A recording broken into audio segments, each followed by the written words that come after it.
Buenas tardes a todos. Bienvenidos a la ponencia del día de hoy. Aún faltan unos minutitos para dar comienzo. Mientras tanto, si tienen alguna duda acerca del tema, pueden irla escribiendo para considerarla al final de la ponencia. O si quieren proponer algún tema en las próximas ponencias, también es bien recibido.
Buenas tardes a todos. Nuevamente bienvenidos a la ponencia del día de hoy, cómo elegir un probiótico para retrasar la progresión de la enfermedad renal crónica. Reitero, si tienen alguna duda acerca del tema, pueden irla escribiendo o al final de la ponencia o durante ella levantar la mano para al final de la ponencia ceder la palabra y bueno, poder resolver su duda. De igual forma, si quieren proponer algún otro tema respecto al tratamiento del paciente con enfermedad renal crónica, pueden escribirlo para considerarlo en próximas ponencias.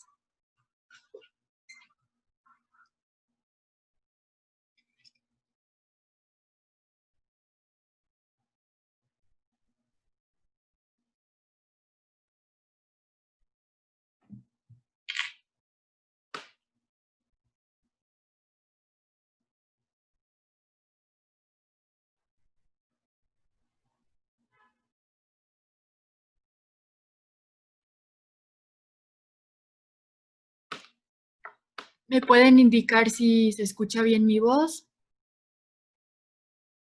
¿Escuchan claro?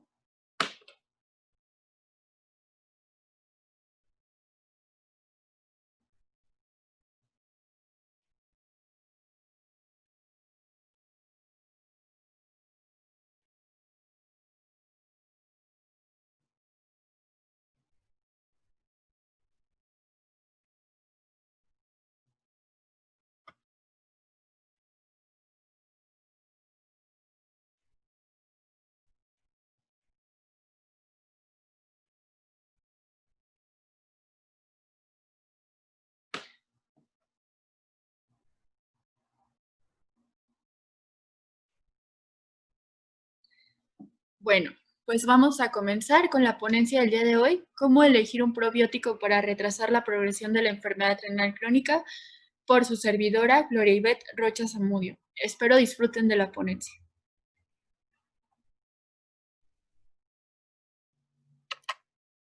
Primero, quiero que vean esta diapositiva. Es un collage de muchos probióticos, simbióticos, prebióticos que se pueden encontrar en el mercado.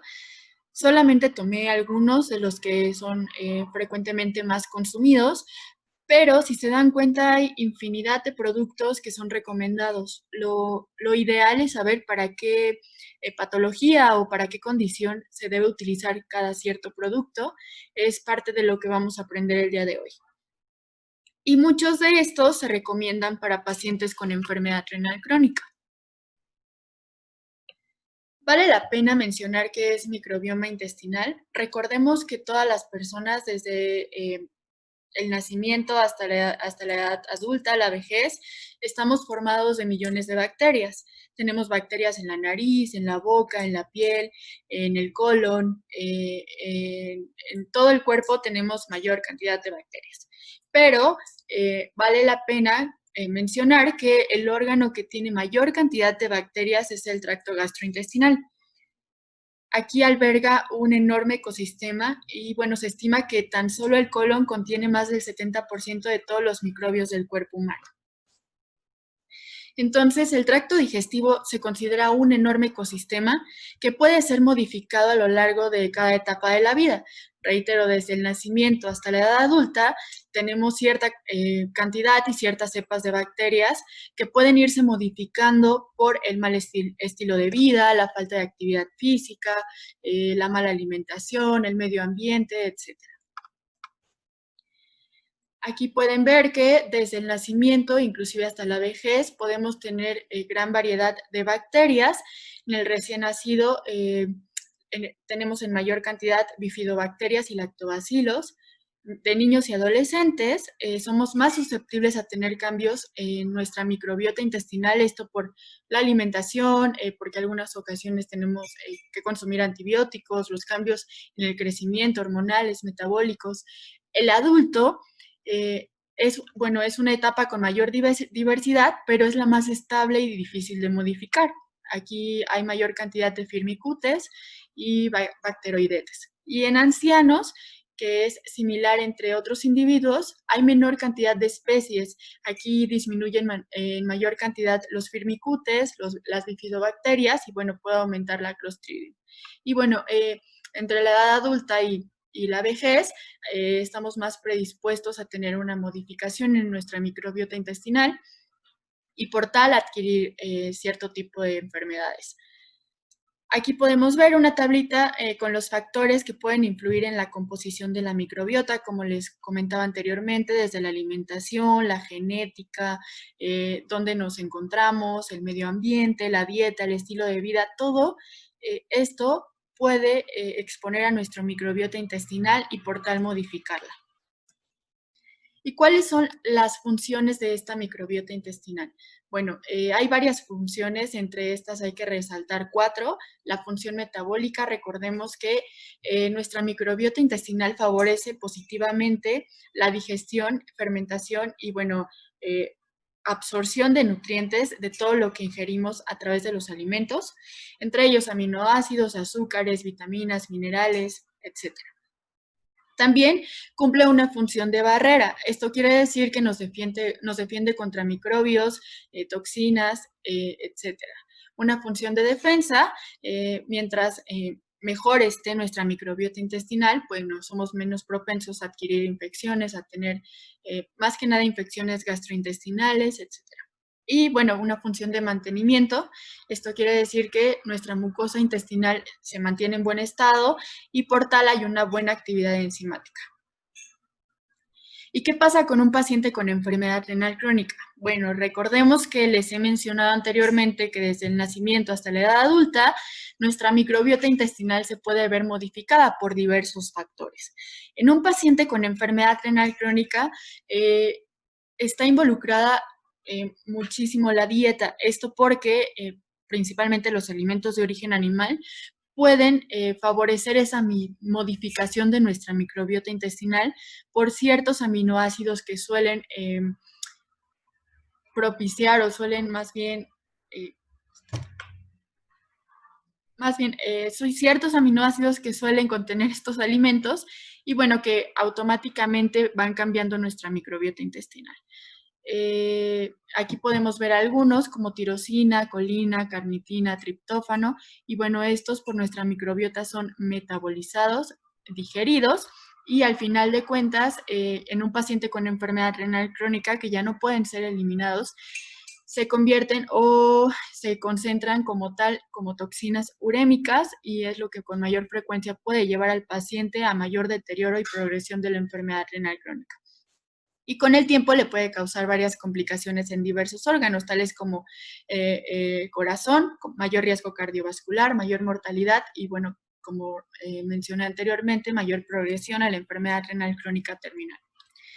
¿Y esto por qué sucede? En un paciente suele haber una disbiosis. Esto quiere decir una modificación en la microbiota intestinal, donde esta suele ser causada por el deterioro de la función renal, porque el paciente empieza a tener episodios de uremia, su función renal se ve disminuida, por la restricción de líquidos, también está muy involucrada con esta modificación de la microbiota intestinal.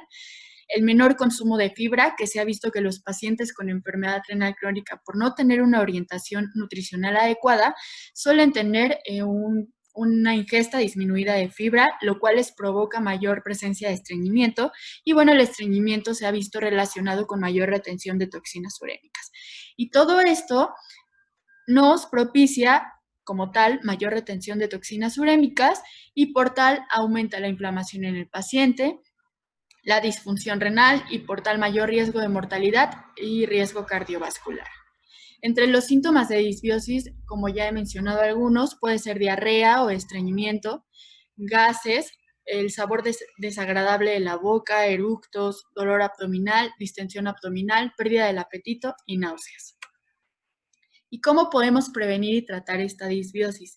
Súper importante el consumo de fibra. Como les mencionaba anteriormente, un paciente con enfermedad renal crónica, por no contar con la atención nutricional adecuada, con un especialista renal, suele ver o suele ingerir menor cantidad de fibra de la que requiere. Esto porque relacionan mucho frutas y verduras con mayor ingesta de potasio y la mejor solución es eliminarlas por completo, lo cual corresponde a menor ingesta de fibra.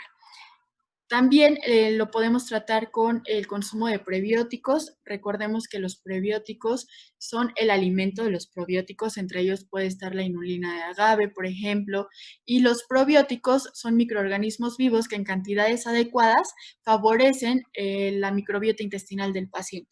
Por tal, hay menor presencia de disbiosis, menor modificación bacteriana y, bueno, son bastantes beneficios para el paciente. Lo ideal es que el paciente tenga un buen consumo de fibra y un buen consumo de prebióticos y probióticos. Para eso hay simbióticos, que son productos en el mercado que ya nos proporcionan tanto probióticos como prebióticos en cantidades adecuadas para el paciente. ¿Y qué son los probióticos? Bueno, como ya les dije, son microorganismos vivos que al ser administrados en cantidades adecuadas confieren un beneficio a la salud del huésped o del paciente.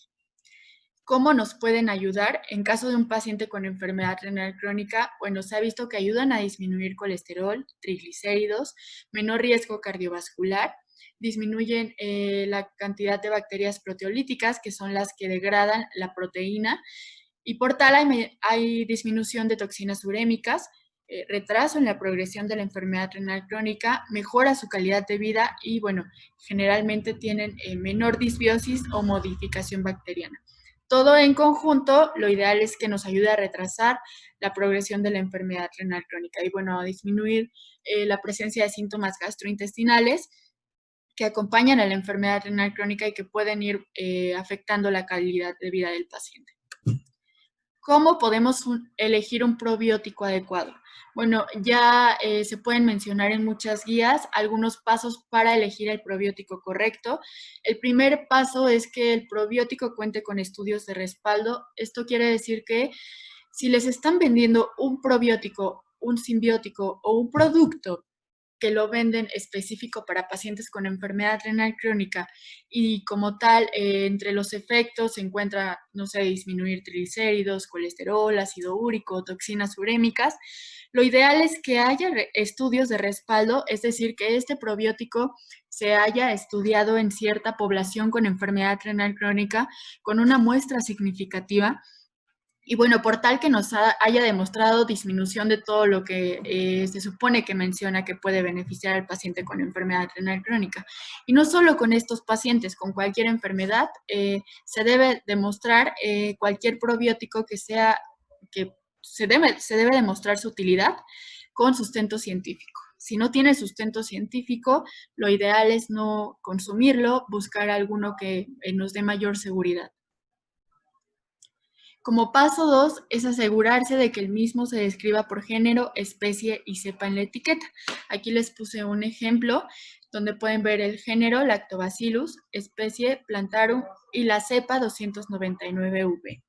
Lo ideal es que cualquier simbiótico que nos muestre las cepas, lo muestren de esta forma. Si tiene 3, 4, 5, 6 cepas, que todas vengan descritas como se pone en el ejemplo. El tercer punto es buscar que ese género, esa especie y esa cepa coincida con el beneficio que yo estoy buscando. Si voy a la farmacia y pregunto por algún probiótico que me pueda ayudar a disminuir, un ejemplo, ácido úrico, lo ideal es que el probiótico que me están ofreciendo, las cepas que contiene ese producto, coincidan con lo que yo estoy buscando. Es decir, que me ayuden eficazmente a disminuir el ácido úrico. ¿Cómo podemos hacer esto? Bueno, más adelante les voy a dar alguna bibliografía. Más bien aquí está la bibliografía. Pueden entrar a esta guía, una guía sobre probióticos y salud. Aquí pueden encontrar muchas cepas y cómo se relacionan estas cepas con ciertas enfermedades de forma favorable. Es la mejor forma de verificar que el producto que me están recomendando en la farmacia o el amigo o cualquier conocido, cualquier profesional, cualquier persona, de verdad coincida y me ayude favorablemente a disminuir lo que yo estoy buscando. La etiqueta debe indicar el número de células viables, esto quiere decir unidades formadoras de colonia. Lo ideal es que exceda 1 por 10 a la 9, es decir, un billón por dosis. Y bueno, aquí les puse un ejemplo, el ejemplo de Ravil, que son 20,000 millones de probióticos por cápsula. Esto quiere decir que trae 2 por 10 a la 10 unidades formadoras de colonia. Esto ya me puede demostrar que puede ser un probiótico seguro porque tiene mayor cantidad de bacterias por cápsula y bueno, por tal ya me va a generar un beneficio favorable en mi paciente o a mí si yo lo estoy consumiendo.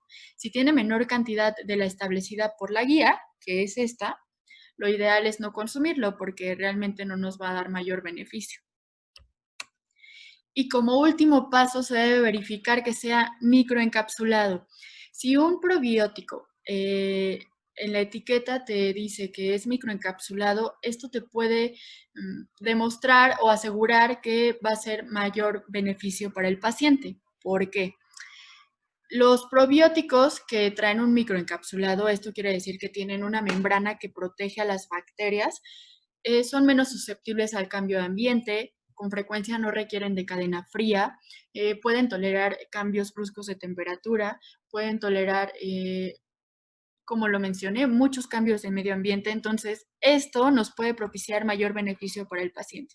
Si yo consumo un probiótico que a lo mejor me venden en el súper y está refrigerado, pues si necesita de cadena fría, pues lo que me puede demostrar esto es que ya no voy a consumir mayor cantidad de bacterias, porque el probiótico, desde que lo producieron, desde que se transportó a la tienda, lo refrigeraron, lo compré, lo transporté hasta casa, lo volví a refrigerar, bueno, en todo este proceso de compra ya se murieron mayor cantidad de bacterias. Si tiene un microencapsulado, me puede propiciar con seguridad mayor beneficio para mi paciente. Esto quiere decir que va a llegar intacto hasta el intestino y bueno, por tal va a haber mayor beneficio. Aquí les puse una pequeña tablita donde viene la relación de las cepas, de distintas cepas, con algunas patologías o trastornos. Por ejemplo, en la enfermedad renal crónica con frecuencia se ha visto que hay beneficio con la cepa Lactobacillus rhamnosus y Bifidobacterium longum. Como con diarrea, por ejemplo, también los lactos, pero son distintas cepas. Si se dan cuenta, va cambiando la cepa, va cambiando la especie, y así para distintas patologías. Solo puse algunas entre las más frecuentes en la población general, pero igual aquí abajo en esta bibliografía, probióticos y prebióticos, pueden encontrar una tabla más extensa donde vienen las cepas, las especies y para qué enfermedad se recomiendan ciertas cepas y especies. Además, viene una tabla súper extensa que contiene estudios previos de cada cepa, de cada especie, y bueno, es mayor seguridad de consumo para el paciente o para la persona. Aquí puse un ejemplo de todo lo que les mencioné anteriormente, igual con Ravil, que es indicado para pacientes con enfermedad renal crónica. Este contiene L-rhamnosus y B-longum, que es la que puse aquí arriba, que se especifica que puede generar mayor beneficio para el paciente con enfermedad renal crónica. Tiene prebióticos, inulina de agave, contiene 2 por 10 a la 10 unidades formadoras de colonia por cepa, esto quiere decir 20 billones, por cual sobrepasa lo que indican las guías y por tal es más seguro para el paciente. Y bueno, tiene investigaciones que han demostrado ser eficaz en pacientes con enfermedad renal crónica. Además, cuenta con un microencapsulado, lo cual lo vuelve más benéfico al llegar al tracto intestinal y tener un mayor aprovechamiento por el paciente. Y no necesita cadena fría, inclusive se ha visto que resiste cambios bruscos de temperatura. Bueno, esto fue toda la ponencia del día de hoy. Muchas gracias. Si tienen alguna duda, pueden escribirla en comentarios para responderla en un tiempo que voy a dar de resolución de dudas, de 5 a 10 minutos. Y en caso de que tengan alguna otra duda en cuanto a artículos y más, pueden escribirme ya sea a mi página de Facebook o aquí mismo, déjenme su correo y con gusto les envío la bibliografía. Empiezo a leer sus preguntas.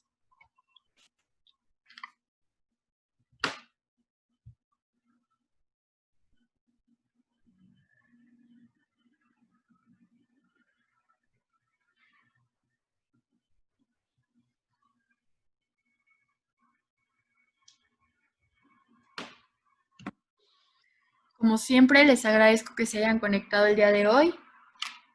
Recuerden que la ponencia queda grabada y estará disponible a partir de mañana en el canal de Nutran y en la página de Facebook de Nutran, así como en Instagram. Ahí pueden acceder a todas las ponencias que se han llevado a cabo a lo largo de este proyecto de educación continua al paciente. Y reitero, en caso de que requieran algún artículo o alguna información en específico de la ponencia, con gusto pueden dejarme su correo y lo que requieren y con mucho gusto se los hago llegar.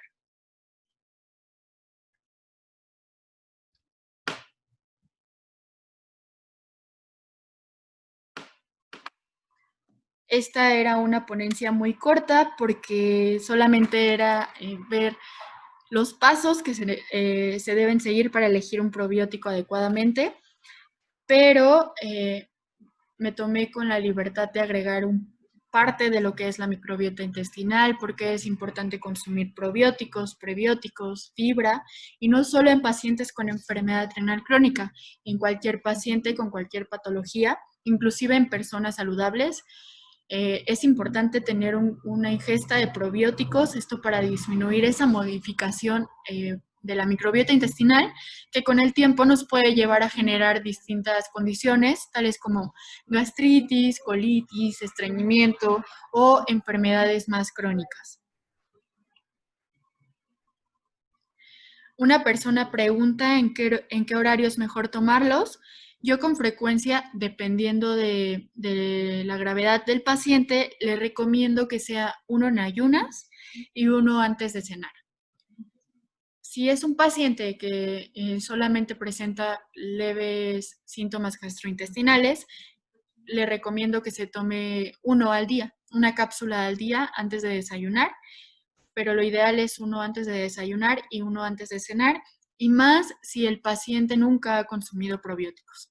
Esto para empezar a ayudar a su microbiota intestinal y bueno, empezar a adaptarse. A los 3 meses ya puede consumir una cápsula por día.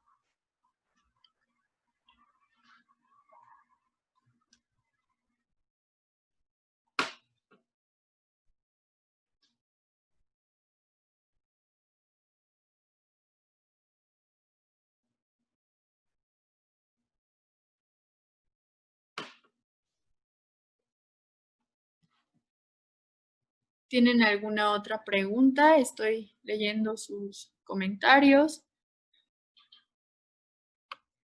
En un paciente con enfermedad renal crónica preguntan por cuánto tiempo se recomienda el uso de probióticos. Yo lo ideal, cuando ya es un paciente diagnosticado, le recomiendo que los consuma durante todo su tratamiento de la enfermedad renal crónica. Por ejemplo, Ravil, yo he visto que les ayuda a mis pacientes a disminuir bastante síntomas gastrointestinales, colesterol, glucosa, triglicéridos y bueno, lo más importante, creatinina y urea. Claro, con cualquier probiótico es necesario llevar la dieta adecuada. Si el paciente no consume fibra, que es el alimento de los probióticos, pues no va a ser tanto beneficio para el paciente. Lo ideal es llevar una dieta adecuada acompañada de probióticos y prebióticos.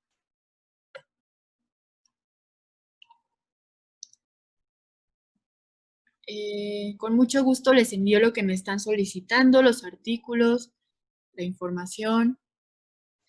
En personas con diabetes sí se pueden consumir.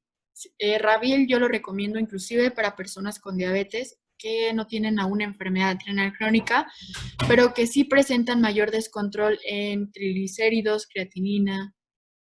triglicéridos, colesterol, ácido úrico, y les ayuda favorablemente.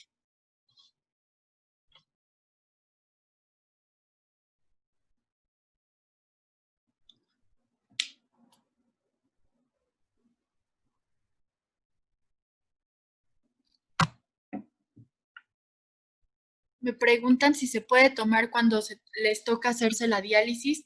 Sí, efectivamente, reitero, lo ideal es que sea siempre en ayunas, una cápsula en ayunas y una antes de cenar. Y bueno, les puede ayudar muchísimo a los síntomas que suelen aparecer post-diálisis, entre ellos náuseas, mareos, inclusive falta de apetito. Los probióticos les pueden ayudar a mejorar el apetito. Y ojo, cuando estén en tratamiento de antibióticos, lo ideal es no juntar el probiótico con el antibiótico. Si lo pueden consumir 3 horas antes o 3 horas después de haber consumido el antibiótico, es lo ideal. Esto para generar, no causar más bien que el antibiótico dañe a las bacterias y bueno, no obtener ningún beneficio.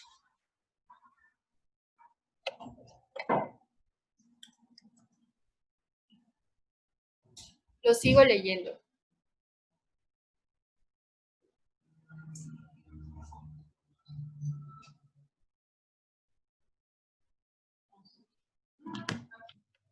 Si alguien más quiere algún artículo, si son pacientes y quieren el artículo de las cepas, igual se los puedo enviar, déjenme su correo y se los hago llegar al final de la ponencia.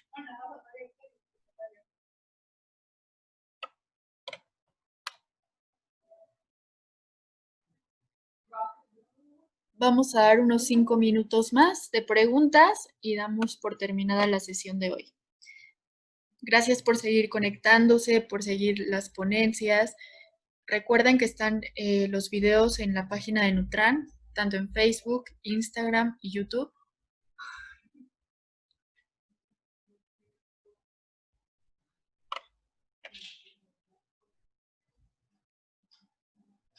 De verdad, no tengan miedo al consumo de probióticos. Se ha visto que ayudan favorablemente en distintas condiciones. El correo lo pueden poner en el chat o en las preguntas, donde ustedes prefieran. Me he topado con muchos pacientes que le tienen miedo al consumo de probióticos. Realmente hay que explicar de fondo la utilidad, hay que hablar de fondo de de qué estamos compuestos, que nuestro cuerpo contiene mayor cantidad de bacterias, inclusive se dice que tenemos mayor cantidad de bacterias que de células. Y bueno, se ha visto favorablemente que el consumo de probióticos puede generar disminución en la presencia de enfermedades crónicas, enfermedades metabólicas, gastritis, colitis, muchas enfermedades gastrointestinales y mejorar muchísimo la sobrevida del paciente, la calidad de vida del paciente.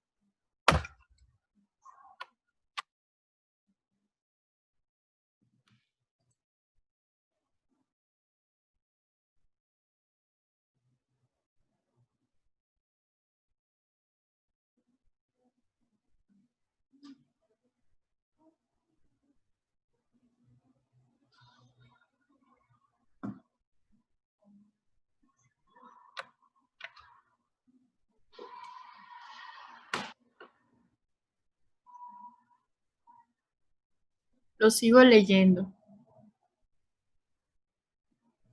Reitero, si tienen alguna duda al respecto, si les surgen dudas posterior a la ponencia, de igual forma pueden preguntar. Una persona levantó la mano. No, no, mentira.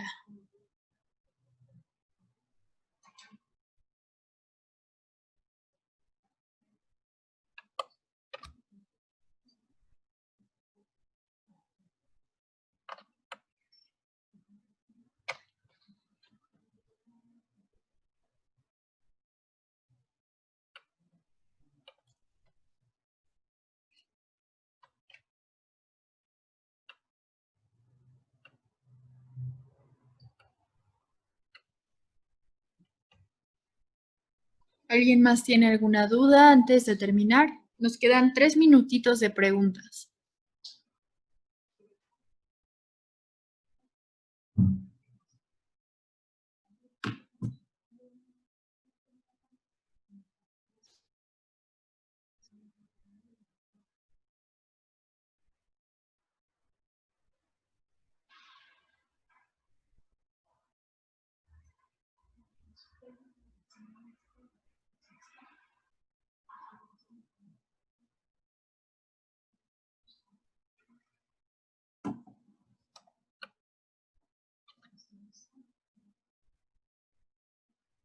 Alguien pregunta si el uso de los probióticos es desde el diagnóstico, sin esperar a estadios altos. Exacto. Desde que nos dan el diagnóstico se debe implementar el consumo de probióticos porque comienza esta disbiosis, esta modificación en el paciente de su microbiota intestinal. Lo ideal es que aún sin diagnóstico todos consumamos probióticos. Recordemos que hay distintas cepas, podemos iniciar, no sé, si somos personas que sufrimos de estreñimiento, de gastritis, de colitis, bueno, tomar probióticos específicos para esto.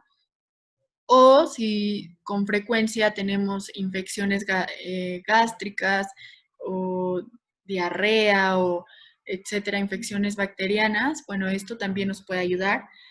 También para mejorar el apetito, por ejemplo, en ciertos pacientes que han dejado de comer, como el adulto mayor. Los probióticos también pueden ser muy eficaces en un paciente con diabetes para prevención de la enfermedad renal crónica. La verdad, es un tema que es nuevo, pero ya hay muchos estudios al respecto y se ha demostrado que sí son bastante eficaces para favorecer cualquier patología, para mejorar la calidad de vida de los pacientes y, bueno, disminuir los síntomas.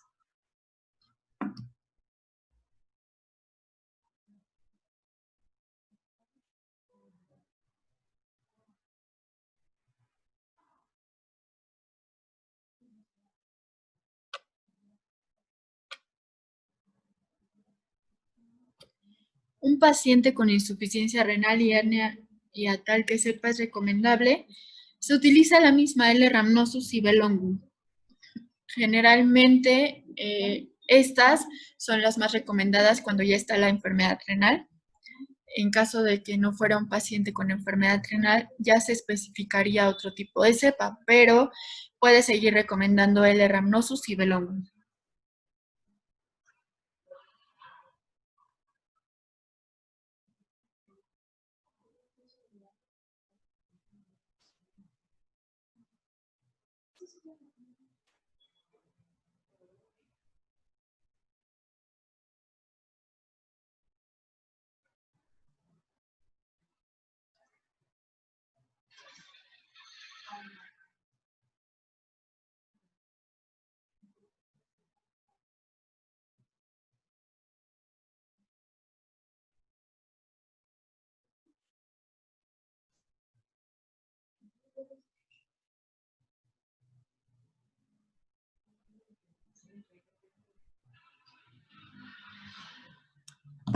Lo sigo leyendo.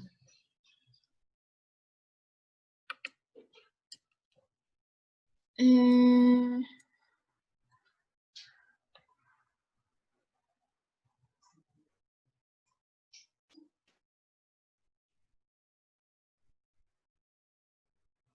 Vamos a dar otro minuto y damos por finalizada la ponencia del día de hoy.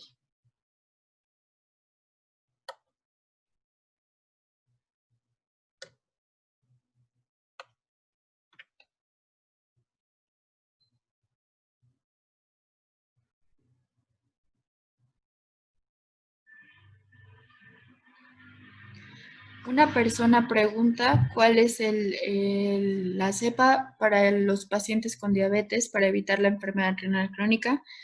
También se puede recomendar el Rhamnosus, Belongum y... Ay, ¿cuál era esta?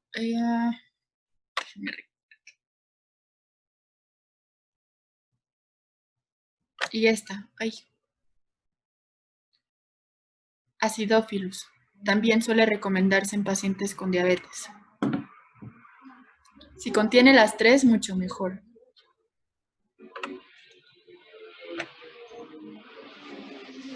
Recuerden el Rhamnosus, Belongum y Acidophilus, Lactobacillus acidophilus. Se pueden recomendar para pacientes con diabetes.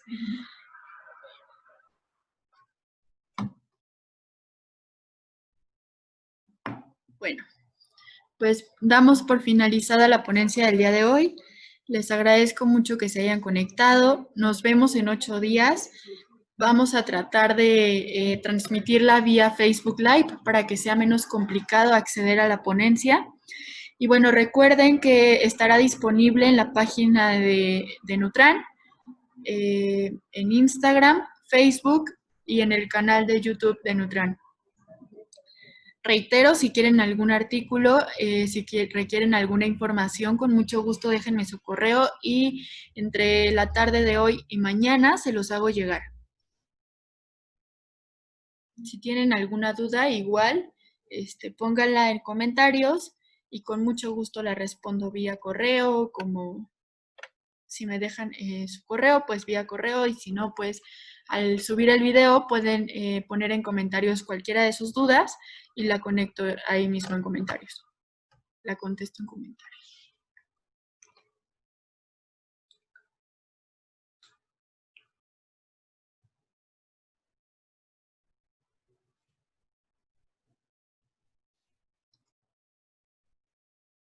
Bueno, pues les agradezco mucho que se hayan conectado. Tengan muy bonita tarde. Espero que el tema les haya gustado y sea muy enriquecedor para todos ustedes. Que seleccionemos eficazmente alguno de los probióticos que suelen consumir o vayan a comprar. Ya tienen algunas bases para poder elegir adecuadamente y de forma segura y eficaz. Con gusto puedo responder sus preguntas. Mi Facebook es Nutrióloga Gloria Rocha o a través de Nutran o de SACA. Que tengan muy bonita tarde.